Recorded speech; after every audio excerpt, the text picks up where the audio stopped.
Hey y'all, welcome back to my channel. My name is Mo, and today I will be telling you about all the books that I read in October and some of the books that I want to read in November. So first I read Hench by Natalie Zena Walschots. This is the first book in the Hench series, I want to say, and the second book I think comes out next year in 2024. I did give this one 4.5 stars. Mayana over at Myocore, I'm gonna link her down below. She put me onto Hench. She was just basically saying like if you like The Boys, like Amazon's The Boys, you'll like this, and she's correct. This book is set in our world. There are superheroes, supervillains, and then there are hench people that basically do things for the villains, like they help them carry out their villainy. Our main character, Anna, she is a hench person, and while she's on the job, a superhero actually hurts her and injures her. Shortly after, she's like hospitalized and she gets fired from her job, and then she talks to the police and they're just like, well, maybe you just didn't remember it right. Like maybe you don't know who actually hurt you. It was probably the supervillain, right? And she's like, no, it was the superhero. But throughout all of this, she finds out that her case is not unique at all. This stuff happens like way more often than people realize. So she starts collecting data and making spreadsheets and like posting it online, and it goes viral. She really gets in like her conspiracist bag and just finds a way to balance the scales between what the superheroes are doing and then like getting them back. Like your superheroes that are supposed to be keeping everybody safe are actually hurting people worse than you think the supervillains are. I would not recommend this if you're like a little squeamish when it comes to body horror, because there is a little bit at the end that's a graphic. I'm someone that's gets scared very easily, and it was fine for me because I already had like the warning that it was going to be a thing. Next I read Eleanor, Oliphant or Oliphant is Completely Fine by Gail Honeyman. I gave this one 3.75 stars. This is kind of a hard book to explain, I feel like, and honestly I didn't really know anything about it before I got into it. All I know was one of my favorite YouTubers, killer-oyinkan, really loved it, and I was like, let me give it a chance, but I did not like it as much as she did, unfortunately. Really, Eleanor, our main character, is everything but fine. She has a very unhealthy relationship with work. She's a workaholic. She only works. She has a really harmful relationship with vodka, and she has no friends, no like social life. This story really picks up when her and a coworker save the life of a stranger, and then it creates like this unlikely friendship between the three of them. While this is all going along, we follow her coming to terms with her trauma and her complicated relationship with her mother through therapy. This story was just really strange to me. I don't know, I didn't expect a lot about what was going on in here, and then the reason why it is 3.75 is really because of the ending. If not, I probably would have gave it a 3. Oh yeah, I forgot to mention that she becomes like obsessed with this guy that she only met once, and she didn't actually meet him face to face. She just saw him and became obsessed with him. She found out where he lived. She was a musician, so she found out like whenever he was playing and all that, and it was really odd because she was building up this whole thing because she wants to impress her mom, and yeah.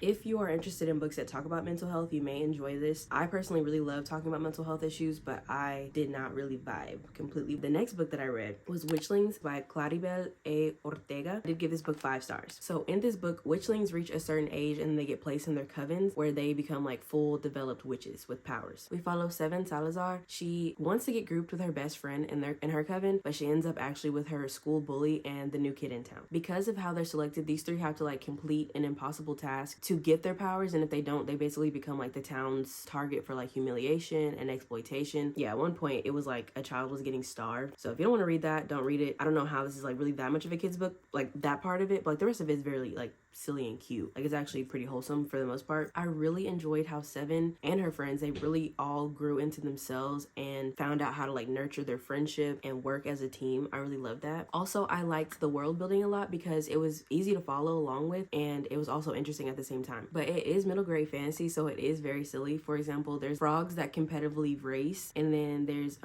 this one baby literally beat of this creature, kind of like Jack style. There's other stuff too, but like I don't want to tell you everything. And if you know, you know. Amari and the Night Brothers by B.B. Alston really put me on like, well, it really solidified the fact that middle grade fantasy is one of my favorite genres, but like also Witchlings did too. It does something like, I want to say it's in my top 5, but like I've never actually like tried to rank genres, so I don't know, but I really do love middle grade fantasy. The next book that I read was Blood Like Magic by Liselle Samberry. This is the first book in the Blood Like Magic series. I did give this one 4.25 stars. In this book, we follow Voya. She has failed her calling, which is basically a family ritual that helps witches come into their powers. Each ancestor will pick a family member and give them something to do to earn their powers, and Voya gets a hard one and she kind of like chokes, and then her ancestor gives her a second chance, but what she has to do is kill her first love. And the problem is she's never been in love before. First, I just want to say some of the things that this book reminded me of. One, it's Avatar, like the blood bending. The second one is Encanto, basically the idea of like a full family living in one household and then magic weakening. And then third would be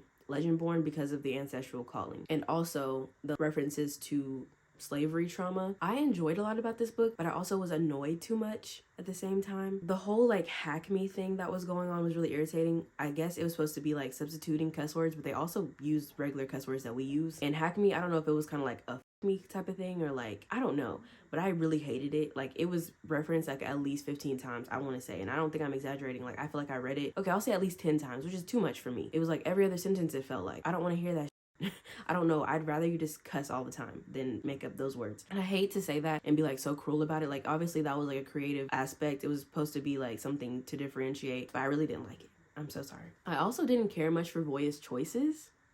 I was really just disappointed. I didn't really see a lot of growth in Boya. I felt like she had a lot of things that she wanted to work through and have personal goals for herself, and she wasn't really trying to stretch herself and meet those goals. This next book that I read, The Midnight Girls by Alicia Jasinska. I want to say she's Polish, so her name was a little different. I did give this book 4.25 stars. In this book, we are following two girls that can transform into monsters, and they're competing against each other to win the heart of this prince. They're literally trying to get his heart, and you'll understand why. I'm not gonna say why. But yeah, that's the summary, but I want to say, first, justice for Beata. She is always getting excluded from anything Marinka and Zosha do, including the summary. Like, she's not even like a main, like she's always getting left out. But there's 3 witches and they all have like their own like charge or whatever. So Beata is the morning witches. Like, she, like, her witch governs the morning. Like, so she's more powerful in the morning, for example. And then Marinka is midday, and then Zosha is midnight. It's hard to talk about this book because I could really like tell y'all everything, but I would just say this is like a villain romance book, and I didn't really know that it was going to be really romance. I thought there was going to be like romance aspects. I really enjoyed the witches' banter, and I like that they were actually like bloodthirsty like monsters. Sometimes you hear about somebody that's supposed to be, you know, evil or whatever, and they're not. Like, they have like one bad thought and then people are like, they're evil, but like they actually were out for blood. They were unapologetic about it, and I loved it. Also, it kind of read like folklore to me, and I really like that. And yeah, 4.25 stars. The next book that I read was Wildfire by Hannah Grace. That is the second book in the Maple Hills series. I did give it 4 stars. We're actually introduced to Russ, one of our main characters in Icebreaker. I didn't actually remember who he was until I was reading the book, but if you read Icebreaker, there's a scene where Anastasia is at a bar and she's getting like harassed by this creep or whatever, and Russ works there and he helps, and he's actually on the hockey team, and he becomes slowly like integrated into like the friend group. But yeah, I forgot who he was, and I thought it was gonna be Henry's book, so when I read him I was like a little like, what the fuck is this? I actually learned to really love Russ. So if you don't know who Russ is and you feel like that's gonna take you away from the book, please read the book. In the first book, there's Anastasia and Nate, I want to say his name was. They were seniors in that book, I think. So they move on. So everybody that was in that, like, I'll just keep saying friend group, they're not all gonna be there next year, and this is already next year. So they're throwing like this last get together hoorah party before everyone's like not gonna be in the same area. And that's where Russ meets Aurora. They hit it off and they have a one-night stand. Aurora doesn't really trust men, which is like rightfully so. And she leaves before she can get hurt, and she doesn't even really say like who she is to, like, she doesn't really say like her full name or anything really about her. But they find themselves at the same summer camp as camp counselors, and they have to be like close together. I don't know if I would say this is forced proximity. I guess it could be, I don't really know. I just want to say, all the daddy issue baddies, rise up, stand up, stand up. Yeah, both of them actually have daddy issues real bad. I don't know that I saw so much romantic chemistry, but I did like Russ and Aurora working through their problems and like actually letting their guard down around somebody. I feel like they needed somebody to talk to, both of them. This is like one of those couples I feel like some people should just be friends. Like, I know you can have sexual chemistry and all that, but sometimes you shouldn't ruin a good thing and just be friends. I'm not mad that they ended up together or whatever, but everything don't have to be that way. But it's a romance book, so like obviously it does have to in this one. I felt like Russ was just so sweet and sincere, and I just loved him so much. Like, for me being like, who the is this, why am I reading this book, to being like, oh my god, I love him so much. And now I feel like I need to reread Icebreaker, but that book was so long. I'm not rereading that anytime soon. I'm so sorry. I'm not. I really can't wait for Henry's book now, because I thought Henry was one of the highlights of that book, and apparently his book is gonna come out next year. The original team friend group shows up in this book, but it's not like a lot. Like, they're not on campus. Like, the majority of the book is on the camp, the summer camp. We get them, and it's also because of this environment, I want to say. It's not as smutty as the first book. I know a lot of people have problems with the first book. I personally didn't. That one is sex heavy. This one is not so much. Like, there's probably like 3 scenes, but they're more towards like past 60%, I think. I don't really remember, but I didn't really think it made it less of a story because there wasn't as much sex. But I guess it kind of looks like that way, because Icebreaker I gave 5 and this one I'm giving 4. yeah, let's move on. I did just find this randomly in my library's like catalog, and I put a holdout for it. I enjoyed it for what it was. But the book is The Last First Dance by Viola Masters. I gave it 3.75 stars. This is the first book in this series. I think it's called Monster Ball. Arabella's work visa on Monster Island is about to expire when she receives an invite to a secret ball from the mayor. Harrow, the mayor, has been waiting for centuries for a mate, and he thinks Arabella could be the one. All I'm gonna say is the plot wasn't that interesting, but it was pretty smutty. So I was just in that vibe this month. I don't know what to say. I don't know what to say. If you don't like the breeding kink, I would just sit this one out. It was fairly decent, but I didn't like how the entire book she mentioned that she's more plus size, and then the cover looks like this. People will be like, oh, she's so curvy, she's got hips, and then like you see the cover and it's like, where are the curves? Again, that's like, I guess it's a subjective thing. When I think of curves, I think of like a more voluptuous, fuller body, but like when you say someone is plus size, I expect if there's a person on the cover to be plus size. Because how am I supposed to know? Like literally the whole time they're reading it, I guess he's super tall and he's got like horns, and he was like, minor spoiler, she holds on to his horns during an act, and he's in awe because he's like, wow, none of my sexual partners have ever been able to do that. I think she's like maybe 5'9" and he's like 6 something. Yeah, I was really trying to figure out the dynamics of all these scenes. I was like, ooh, okay. Like some of these things you really have to like rack your brain and be like, how is this gonna work? Yeah, that's all I had to say about this one. So next I did read Kind of Midnight. I'm not going to talk about this book because I do have a vlog reading 4 books from the Throne of Glass series. It is spoiler filled because it's kind of hard to really do spoiler free when it's a whole series, because like how am I gonna tell you anything? I gave this one 4.75 stars. This one had a lot of stuff going on. Felt like it was moving at the pace that I wanted to read. Then next I read Air of Fire. I gave this one 4.25 stars. Both of these are in that vlog if you want to watch that vlog. I then read Sweet Vengeance by Viano Onyomo. I gave it 5 stars. Before I even get into anything about the book, there are graphic depictions of R word on page, both of the main character and her friend. Throughout the whole book, our main character Joy, she is calling the person that harmed her R word. I'm just letting you know, if you're really sensitive to those topics, I wouldn't read this at all. But yeah, the premise of the story is that Joy strikes up a deal with the demon, his name is Malachi, to ruin the life of the man that ruined hers. I loved how motivated and excited Joy was to act on her revenge. I feel like obviously that man deserved it, and he honestly deserves worse. Malachi and her feed off of each other so well, and they gave each other moments that neither of them had experienced in a very long time or at all. Malachi is supposed to be like this dark, broody demon feeding off of emotions and souls, eating souls or something like that. But he's so like cinnamon rolly. But I definitely want to reread this already. Also, I really like, what is the word? Sadistic of me, but I really liked how they were like taunting the guy that like hurt her, but I feel like they could have scared him a lot more before like the final act of revenge. So I actually read Treat first by Shae Sanders. I'm not giving this a rating, it's like 40 pages. A husband and a wife have been together for a while, but they have completely different sexual appetites. On Halloween, the husband decides to spice things up for his wife by bringing in a pleasure specialist. The 3 of them have basically a night of passion and a lot of teachable moments. And I really liked it. But somehow the Kindle app like switched up the covers, so I thought I was reading Trick, but I wasn't. I was reading Treat. That's why I read it first. I think it played a role in how I liked the first book, which I read second. Because this one is like, it was super hot, super sexy.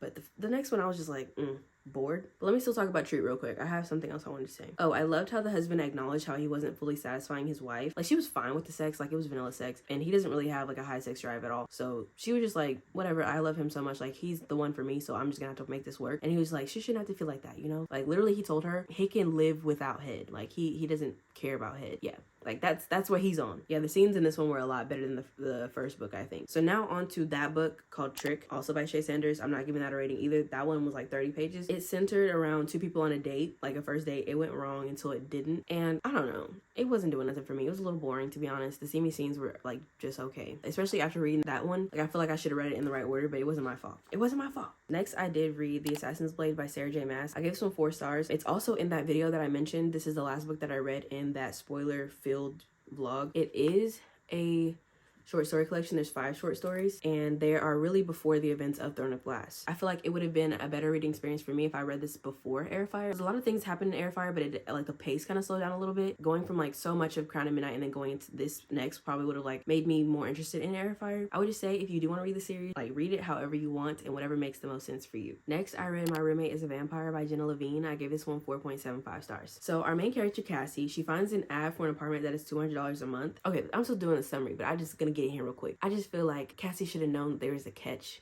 with that good of rent, but she's desperate because she's going through financial struggles, so I'll give her that. It's looking a little too good to be true, bestie. Her roommate, Frederick Frederick J. Fitzwilliam is a bit on the strange side, and he's very like old-fashioned. She thinks it's just like quirky, and she doesn't realize that he's a vampire until she does. She finds out that he just needs help adjusting to this modern day world that we're in. She needs his help, and he needs her help. I actually really loved Frederick. He was super gentle, he's protective and genuine. They did get off on the wrong foot at first because he seemed like very cold, but he was trying to keep his distance because of what he is and what he's going through. This book really didn't take itself seriously either. It was very, I think, silly cute. There was like some spice, but yeah, I liked it a lot.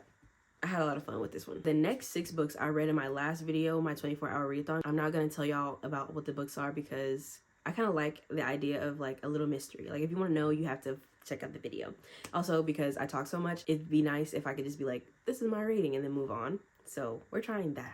First, in that video, I read the first book in the Ice Planet Barbarian series by Ruby Dixon. I gave that one 4.25 stars. Next, I read Going Down Smooth by Drea Wells. I gave it 4.25 stars. Then I read The Grim Reaper's Lawyer by Mia Monique. I gave it 4.25 stars. I then read And They Lived Happily Ever After by Therese Beharry. That one was 4.75 stars for me. I then read The Very Secret Society of Irregular Witches by Sangu Mandana. I gave that one 5 stars. And then lastly, I didn't finish the book in that series, but I kind of did. I read the 3rd book in the Windy City series by Liz Tomford. I read Caught Up, and that one was 4.75 stars. If you're interested in my thoughts, you should watch that video if you haven't already. The next book that I read, it's outside of that video. I read Going Down Smooth Part 2. That's also by Drea Wells. It was 4.25 stars as well. Next, I read the first book in the, I believe it's called Sunshine and Ace series. This is All I've Wanted, All I've Needed by A.E. Valdez. I was really hoping that I was gonna like this a lot more than I did. I think because it's been on my radar for so long, I should have just brought down my expectations so I could have been like wowed, but I also went in blind with this book. Harlow wants more from her life than being in her boyfriend's shadow and just being overall dissatisfied with her life. A trip to Bali, a move to a new city, and a new job lead her to a friendship she didn't know she wanted or needed. I feel like the pacing was all off. It started off really, really fast, and then in the middle, it slowed down to where it was just kind of like their day-to-day, and then at the end it sped back up. I think that things between the two main characters wasn't really like earned. We barely got to see the development of their connection. So here's whenever I'm gonna do a little minor spoiler situation if you don't want to know. So it starts out with them two, like the person that she becomes friends with is the sibling to her friend that she makes at this new job that she started, and they go back and forth about this coffee that she makes. It's like a back and forth bantery situation, which is fine. It wasn't too much, it wasn't too little. And then next thing you know, he's invited to his party. Her uncle, like she stays with, invites him. She stays with him like in a guest house, so it's like at her house basically. They kick it, and he ends up spending the night because he got too drunk. And the next day, he like saved their picture on his phone like as the background, replacing him and his cat. And I was just like,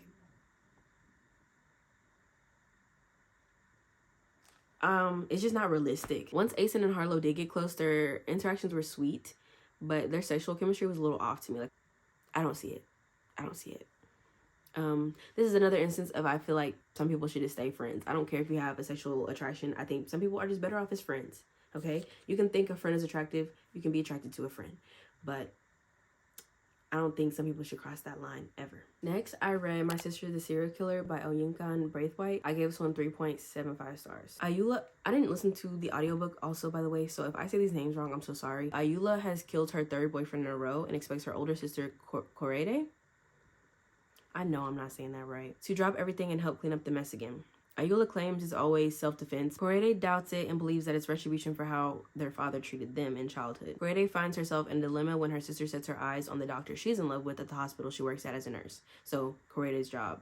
There's a guy that she's in love with. She has to decide who she'll save. This was a very quick read. It was maybe 230 or so pages, and the pacing made it go by even faster. I hated the way Korede was treated as the less attractive sister. Basically, there's a lot of colorism going around and featureism going on. All she's trying to do is save the life of the man she's delusionally in love with. I don't even know if delusionally is a word, but she is delulu. Bad, real bad. The whole time I was wondering how there wasn't anyone connecting the dots that Ayula's like boyfriends eventually go missing when they're dating her. Because it said three boyfriends in a row. I'm like,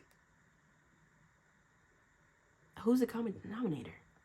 She had ruined the lives of several men and their families, and she did not bat an eye. Ever. At one point, her sister had to coach her on how to be a person and like show that she was mourning one of the boyfriends. Like she was posting him on social media, and then like the next thing you know, she's like wanting to post something else, and her sister was like, hey, most people they mourn for like at least a year, if not longer. So like maybe you shouldn't try to make your post super happy and stuff like that. Other than that, I thought it was very interesting. I thought there were some plot holes here and there, and I did guess one aspect, like one big pivotal thing in the book, but I thought it would go somewhere else. Yeah, 3.75 stars. The next book that I read was A Witch's Guide to Fake Dating a Demon by Sarah Hawley. I give it 4 stars. This is the first book in, I think it's called Glimmer Falls, because that's what the place is called. We follow, I think her name is Mariel, because it's Ariel with an M at the front. Mariel, a struggling witch, tries summoning flour for a recipe, but she ends up actually summoning Osroth, the Ruthless. He's a demon instead. She can't get rid of him until she trades her soul for something, which she refuses to do, and they end up in a situation where they start fake dating. And while they're fake dating, real attraction starts to stir up, and there's like this tension and angst.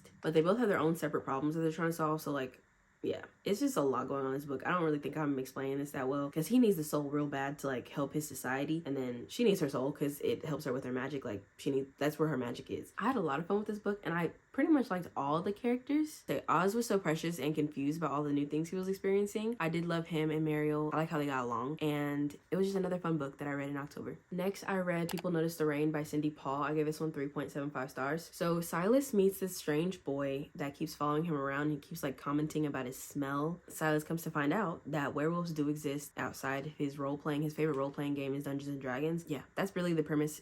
That's all I knew, was that there was gay werewolves in this. So now my commentary. I'm going to link her channel down below, but one of my YouTube friends, Emily at the Astral Library, she's been wanting me to read this for damn near 3 months at this point. I finally got to it. So Emily, if you're listening to this, I don't have like really bad things to say about the book, but this is like a 5-star book to her, and it's very near and dear to her heart. So I will just ask that you kindly, if you are watching this, to move along to the next book, please. I did love all the conversations about Silas exploring his sexuality and coming to terms with who he is gradually, but I feel like there was a lack of development in other areas. I think I said that weird. Areas. I would say the writing did need some help, and some of the formatting as well. I don't know if that was like a theme, because Silas liked to write, so it was written kind of spaced out. I don't know how much y'all can see, but that's how the whole book is written. I don't think that I'm the target audience for this book, and I feel like that's where a lot of things were lost for me, which is weird to say after being like, oh, I love middle grade fantasy. It read younger than actually their age, to be honest. But I did feel like the book was overly simple and a little flat for me. The plot wasn't super duper interesting. The only thing saving it was that they were gay and they were werewolves. There are 2 more books, and I'm hoping that it gets more interesting. The new Hunger Games movie, The Ballad of Songbirds and Snakes, is coming out November 17th. So I am trying to read the whole entire series before leading up to that, so I can watch that movie. You can expect my next video on my channel after this video to be me rereading the entire series. I'm currently on Mockingjay, but that one is going to be full of spoilers, so if you haven't seen the series or read it, don't watch unless you want to be spoiled. But if you don't know, I'm going to do like a brief little summary. Oh, The Hunger Games by Suzanne Collins. I gave it 4.5 stars. In this dystopian society, there is a live TV show called The Hunger Games, where 12 boys and 12 girls have to kill or be killed. Only one victor can be left standing. Very horrible. The society stinks. I'm not going to say my thoughts because I have a whole video talking about my thoughts. Now, since I told y'all all about everything that I read in October, I want to tell you some of the books that I want to read in November. So if y'all have been following along with my channel and this video, I am in the middle of Throne of Glass by Sarah J. Maas. So I want to continue. I'm like literally in the middle. And the next book I want to read is Queen of Shadows. So this one, it's like the peak of the series. Like a lot of people say this is their favorite. This has like a lot of action and revealing things. So I've been putting this off, and I really want to read this. This is like the main thing I really want to get to in November. If I get to Empire of Storms and Tower of Dawn, that would be a huge feat. This is the tandem reading, so I'll be reading these at the same time because events in both these books happen at the same time. This next thing is a series. It's called the Murderbot series. The Murderbot Diary series by Martha Wells. Y'all can definitely thank Mayana for introducing me to this series. She talks about it in, I don't know if it was a recent video, but she read it a while ago. She's talking about this in one of her videos, and it sounded really interesting. They're like short, quick, and interesting books. They're sci-fi, which is not a genre I really go towards ever. I have read the Lunar Chronicles, which is like the closest to sci-fi that I've ever done, I think. At some point, I'll be rereading that for y'all too. I wrote down, we follow a murderous robot with artificial intelligence to get to the bottom of some dark shit. This is different than anything I've ever read before, and if Mayana likes it, she got her stamp of approval on it, I think I might like it. So, yeah. Next, I want to read the entire Brutal Birthright series by Sophie Lark. I've heard about this author and the series for quite some time. I just want to see what's up with the book. With the whole series. The only thing I know is that this is a dark mafia romance, and that's it. I'm not really a dark romance girly, so we will see. Another series that I really want to get into is the Eisenberg Effect series by Gray Huffington. I've heard a lot about Gray Huffington on Black Book Talk. I've never read anything by this person, so I'm really interested. I don't know anything about this book, and the common consensus is that he is a man, okay? And he'll do anything to protect his family, and he got it like that. And then of course, I do want to get to the books that I didn't get to in October if I can. That's it. I just want to say thank y'all so much for watching the video. I hope that you enjoyed. I'll see y'all hopefully in my next video, but if y'all only like wrap-ups, I'll see you guys in, I was gonna say November, but I guess my wrap-up will be in December. If you made it this far, this is the end of the video. Please let me know down in the comments what was your top 3 favorite books that you read in October, and what are you most excited to read in November. Oh, I forgot to say, I want to read Iron Flame. That's the second book in the Empyrean series by Rebecca Yarros. That is the second book after Fourth Wing. If I get my hands on it, I get my hands on it. If I don't, it is what it is. But that's coming out, I think, the 7th. Thank you so much for watching my video. I'll see y'all in the next one. Bye.